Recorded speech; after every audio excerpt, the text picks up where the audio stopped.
Gusto mo bang magkaroon ng sariling bahay or property? Good morning, good learning everyone. This is your Kuya Francis and I'm your Kuya Broker.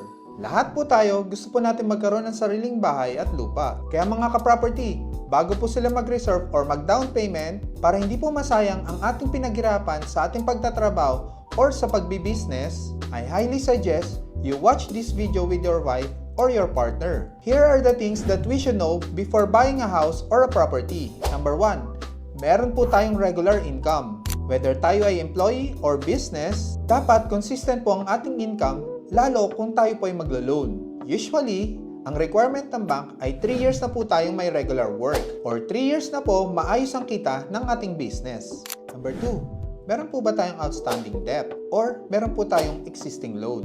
Kahit maganda po ang ating income, lagi po nating tatandaan na dapat 40 to 50% ng ating income ang ating monthly amortization. If more than 50% ng ating income ang ating monthly amortization, I highly suggest na bayaran po muna natin ang ating existing loan bago po tayo mag-housing loan. Number 3, kung tayo naman po ay cash buyer or magbabayad po tayo ng malaking down payment, tandaan po natin na bukod sa presyo ng bahay at lupa, meron pa pong other standard charges ang mga buyer. Kaya maigi po, hindi po masasayad ang ating ipon sa pagbili ng property or ng bahay. Kaya ang magagaling na businessman, bibili nila ng cash ang property upang makahagil sila ng big discount. Then after nila matransfer ang title, ginagawa nilang collateral ang property nila para may credit line sila sa bangko.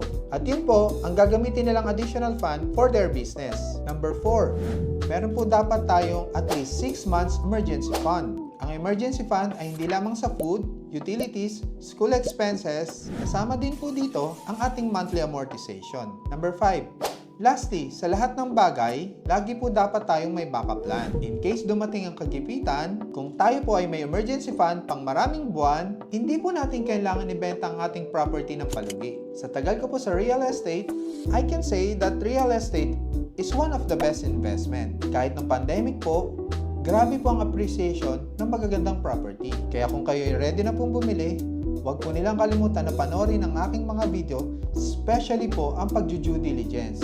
Again, this is your Kuya Broker. God bless po sa ating lahat.